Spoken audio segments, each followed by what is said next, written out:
Gerobok rezeki. Kita akan bersama dengan seorang individu ini iaitu Farhana Khairil yang mana beliau merupakan mangsa penipuan. Yang mana kisah beliau ni tular Farin sempat dikongsikan di Facebook pada tahun yang lalu. Selepas itu kita akan bersama dengan Ustaz Jazlan. Kita bersama dengan Farhana dahulu. Mungkin Farhana boleh kongsikan Farhana kepada penonton kisah yang berlaku kepada diri anda. Okey, Assalamualaikum. Waalaikumsalam. Pengalaman saya bermula pada tahun lepas, Mei, di mana peminta A ni actually saya punya junior dekat universiti. Lepas tu dia mesej saya tak adalah rasa macam janggal ke apa. Dia just bagi tahu saya, "Kak, saya tak cukup duit, anak saya sakit, husband saya sakit lah." Lepas tu dia cakap anak dia ni ada satu lagi pampers je hari ni. So tak cukup nak beli pampers dengan tak ada susu. Sebagai seorang ibu rasa macam terkilan lah, macam kesian lah juga, kan rasa simpati kan. Mestilah nak buat bantuan. Tapi time tu saya tak adalah rasa sangsi ke apa. Saya just cakap, "Okey tak apa dik, nanti akak buat penghantaran online dekat rumah." Tapi dia tak nak. Dia cakap saya lagi selesa untuk beli barang sendirilah. So bila dia nak beli barang sendiri and dia cakap saya dah sampai depan kedai. Saya dah macam alamak, cepatnya. Okey, saya tak adalah macam rasa tak apalah, bagilah saya cakap macam tu. Okey, akak transfer macam ni dek. Bila transfer, lepas 10 minit macam tu dia hantar gambar kat saya. "Terima kasih kak sebab bagi bantuan macam ni kan." So selepas tu yang buat saya sangsi lagi, lepas 30 minit dia mesej saya dan keep on call saya. Dia cakap, "Kak, saya nak pinjam duit sebanyak ni sebab saya nak bawa suami saya pergi klinik." So saya dah rasa start sangsi kat situ sebab saya pelik. Kenapa tiba-tiba macam terlalu cepat sangat dan macam terdesak. Lepas tu saya tanya kawan saya lah. Selepas sehari tu saya tanya kawan saya, pernah tak peminta A ni jumpa ataupun mesej korang berkenaan dengan dia punya kehidupan kan. Dan saya rasa kecewa sebab memang cara ni digunakan sudah 4-5 tahun yang lepas. Allah. So gambar yang saya dapat tu actually memang dia orang pun dapat juga. Okey, Farhana, ada tak Farhana orang kata bertanyakan secara terus ataupun mungkin bersemuka kenapa dia buat macam tu dan dia mengambil kesempatan? Pernah tak Farhana bertanya secara terus kepada dia? Saya adalah tanya masa mula-mulanya dia minta bantuan tu. Saya tanya kenapa, dia cakap dia dah tak ada kerja. Dia tak dapat kerja sebab dia nak jaga husband dia dengan nak jaga anak dia. So saya tak adalah nak pergi rumah dia sebab saya sekarang dekat Ipoh. Sebab peminta ni dekat area Ampang ataupun Keramat lah, dia orang kawasan situ. So tak adalah nak pergi jumpa. Tapi dari pengalaman sebelum ni, which is lecturer saya pun pernah pergi ke rumah dia hantar bantuan dan memang nampak susah lah, tapi kita orang macam rasa kecewa sebab bantuan yang diberikan tu disalahgunakan. Kiranya wujud individu-individu sebegini yang Betul. mana mengambil kesempatan di atas kebaikan ataupun keprihatinan insan lain. Farhana, apabila setelah beberapa lama ditipu dan disedari anda telah pun tertipu, Farhana, adakah sebenarnya membuatkan anda rasa serik untuk memberi bantuan kepada orang lain ataupun bantuan terus ataupun tetap diberikan kepada mereka yang lain untuk yang memerlukan? Serik tu adalah rasa kecewa kan. Kita lagi lebih berhati-hati di masa hadapan untuk semasa sampaikan bantuan.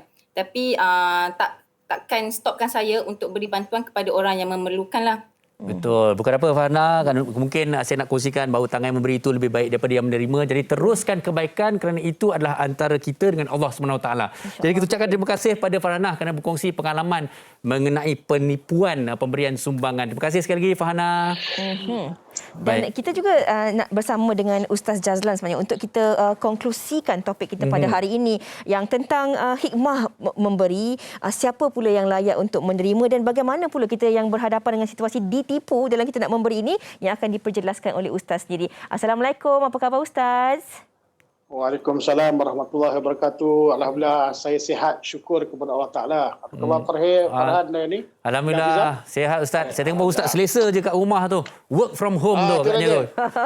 Okey Ustaz. Mungkin kita nak menjawab persoalan daripada Fiza tu tentang gerobok rezeki ni. Daripada tadi awal kita dah ulas tentang mereka yang memberi, mereka yang menerima dan kemudian ada yang mengambil kesempatan daripada kebaikan, keprihatinan rakyat Malaysia ni Ustaz. Baik, pertama saya suka dengan gerobok tu. Gerobok tu bahasa Johor tu gerobok. Betul. Gerobok. Okey, bila sebut bab berkaitan dengan kita membantu dan sebagainya, saya nak bacakan satu hadis Nabi SAW yang diriwayatkan oleh Imam Muslim. Nabi menyebut dalam hadis ini, man nafasa an mu'min kurbatan min kurabid dunya, nafasallahu anhu kurbatan min kurabi yaumil qiyamah. Wa man yassara ala mu'sirin yassarallahu alaihi fid dunya wal akhirah. Yang bermaksud barang siapa yang melapangkan satu kesusahan di dunia dari seorang mukmin, Allah akan melapangkan darinya kesusahan di hari kiamat. Dan barang siapa yang memudahkan urusan orang yang di dalam kesulitan, maka Allah akan memudahkan baginya daripada kesulitan di dunia dan di akhirat. Dalam hadis ni, iaitu begitu besar maknanya bagi kita. Makna Islam memang memandang perkara ini satu perkara yang sangat mulia. Dan kalau kita lihat manfaat daripada membantu ini, ada 5 perkara yang saya nak sebut. Perkara yang pertama, iaitu orang yang membantu ini dia akan mendapat pahala dan kebaikan daripada Allah satu. Dan yang kedua, orang yang membantu ini dia akan dapat menyuburkan ukhuwah. Ini yang paling penting ni, ukhuwah. Sekarang kita susah. Kita sama-sama dapat bantu. Waktu tu kita kenal saudara kita. Waktu tu dah kita dapat, ya Allah, rasa ukhuwah, rasa bersaudara antara kita. Itu yang kedua. Dan yang ketiga, yang paling besar dalam membantu ni iaitu apa? Kita akan dapat mendidik hati kita jadi orang yang sentiasa bersyukur kepada Allah dan mendidik kita di sifat ihsan. Sebab itu kita bersyukurlah. Allah masih bagi kita rezeki dan rezeki yang ada pada kita kongsi bersama.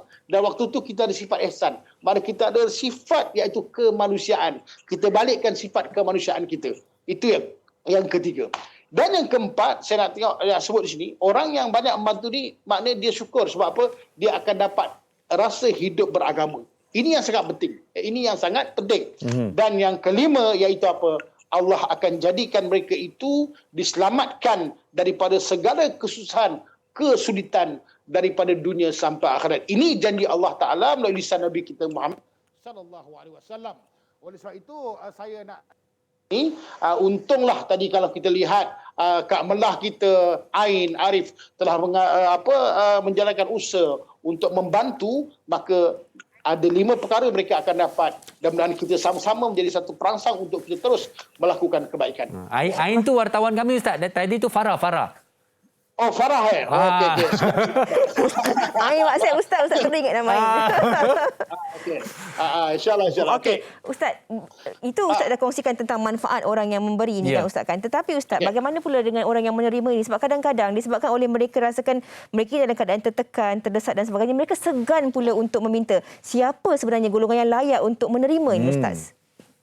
Baik, bab berkaitan dengan kita bincangkan hal ini, maka kita kena tahu untuk kita mendapat bantuan dan pertolongan, maka kita kena tahu juga 5 perkara. 5 perkara kita kena tahu juga. Baik, perkara yang pertama iaitu dalam Islam memang ada keharusan untuk kita minta bantuan, pertolongan ketika kita susah. Kita dah usaha tak berjaya, hilang punca pendapatan dan sebagainya. Maka Islam tidak melarang untuk kita iaitu apa? Memohon bantuan, meminta bantuan dan meminta pertolongan. Islam tak larang. Itu perkara yang pertama. Mana boleh. Itu harus hukumnya. Dan yang kedua, tidak menjadi satu kesalahan juga kalau kita memerlukan iaitu memaklumkan kepada pihak yang bertanggungjawab yang menyatakan kita ini yang susah. Sebab itu tak ada satu kesalahan pun. Kita jumpa maknanya katakan pusat zakat, NGO yang banyak, masjid, ketua-ketua masyarakat, wakil rakyat dan sebagainya, kita minta. Sebab apa? Itu tidak menjadi satu kesalahan. Kerana memang Islam membenarkan kita untuk kita menyatakan kesusahan kita untuk diberi pertolongan kepada kita. Itu perkara yang kedua. Dan perkara yang ketiga, harus kita tahu orang yang menerima bantuan, hendaklah pastikan ia tidak mengambil hak orang lain. Ini kena faham tahu. Ini dia. Sepatutnya katakan peruntukan dia dapat 2 kampit beras, 20 kilo lah 20 kilo. Tapi oleh kerana dia ada lain baiknya ataupun dia ada ni, maka dia dapat 10 beg pula. Maka waktu itu boleh jadi haram dan berdosa hukumnya kerana dia telah mengambil hak orang lain. Faham Ini kena faham tau. Bagi mereka yang menerima bantuan, dia kena pastikan itu hak betul-betul dapat. Bukan dia ambil ada lebihan daripada orang lain punya hak. Okey, itu yang ketiga. Dan yang keempat, ingat baik-baik, boleh jadi haram dan dimurkai oleh Allah Subhanahu Wa Taala jika sekiranya dia menipu dan mengambil kesempatan di atas kebaikan orang lain. Ini yang berlaku tadi lah, yang Farhana sebutlah. Maknanya ada juga, ini memang jenis manusia. Kita tak boleh nafikan. Ada juga dalam hal kebaikan ni, dia itulah untuk mengambil peluang untuk menipu kita. Okey, itu yang keempat. Maka jadi haram dan berdosa besar dan mereka ni dimurkai oleh Allah Taala. Banyak hadis yang menyebut hal berkaitan dengan tersebut. Dan perkara yang kelima, bagi orang yang untuk mendapatkan bantuan ni, pertama hendaklah bersyukur kepada Allah dan menghargai pemberian. Orang bagi berah hancur ya, berah yang ni tak ada ke? Berpilih pula. Ada Ustaz. Ada Ustaz yang macam tu. Kicap jenama ni saya tak makan. Saya tak makan macam ni. Saya makan yang jenama demikian. Jadi hendaklah bersyukur, menghargai pemberian serta selalu minta doa kepada Allah. Mudah-mudahan Allah akan dapat memudahkan dan dapat kita mencari jalan keluar daripada kesusahan kita. Ini 5 perkara kita kena patuh. Ada hal berkaitan dengan kalau kita ini menjadi orang yang meminta bantuan dan pertolongan dan asasnya memang tidak ada kesalahan dalam Islam, maka untuk kita meminta bantuan dan pertolongan. Okey, maknanya baik memberi dan juga tidak salah juga meminta bantuan.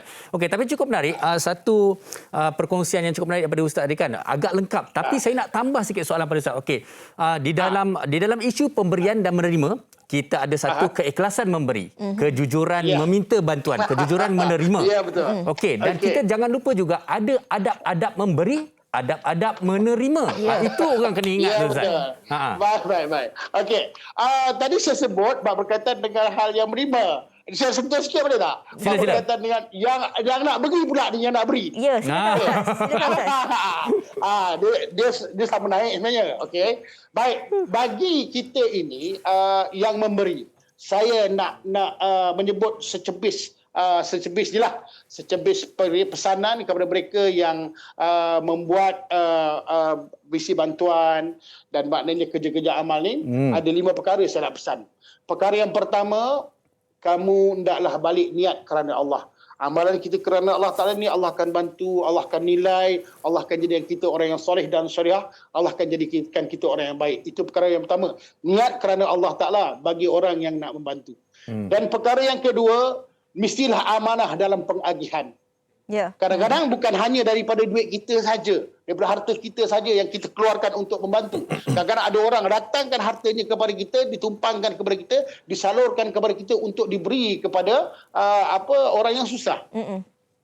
Contohnya orang suruh belikan kita Milo, kita bagi dah sampai Milo, lepas contoh lepas tu kita bagi orang tu air sirap pula.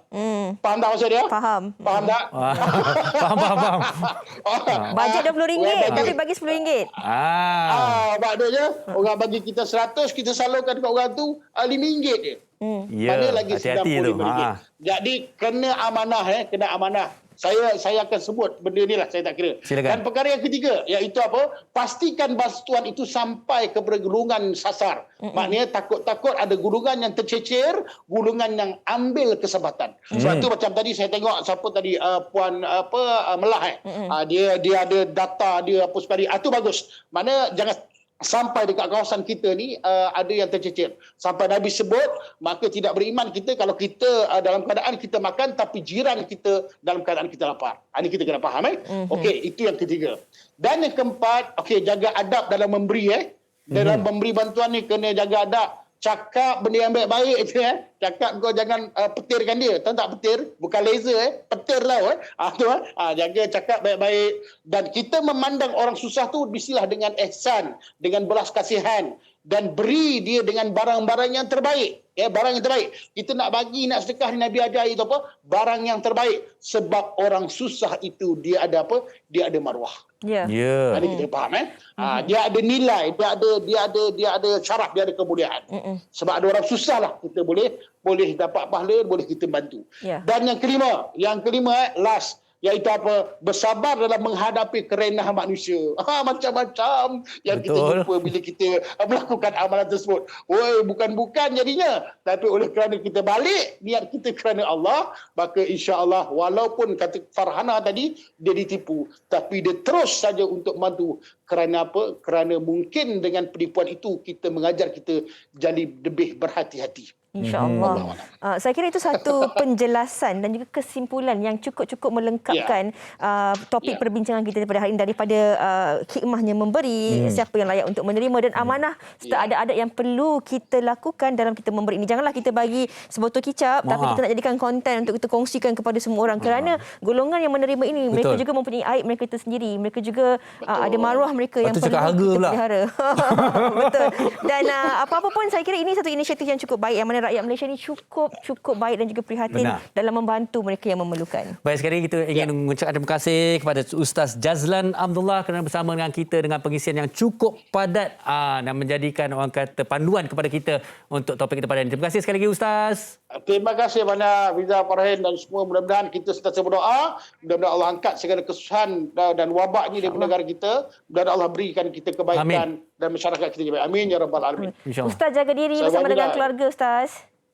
Terima kasih banyak. Wabillahi taufiq wal hidayah. Assalamualaikum warahmatullahi wabarakatuh. Waalaikumsalam. Farin, ada satu pepatah yang saya baca daripada pepatah Inggeris. Katanya orang yang menerima ini akan dapat tidur dalam keadaan yang kenyang, tapi orang yang memberi ini pula akan dapat tidur dengan lena, kerana orang yang memerlukan itu telah pun tidur dengan kenyang. Supaya kita semua saling melengkapi, membantu dalam sesiapa sahaja yang memerlukan. Inilah sebenarnya keindahan kehidupan kita di dunia ini, penuh dengan rasa ihsan, kasih dan sayang, dan juga teruslah bantu orang lain. Kami harap topik kita pada hari ini terus memberikan anda semangat, inspirasi untuk terus menjadi insan-insan yang prihatin dan terus memberi.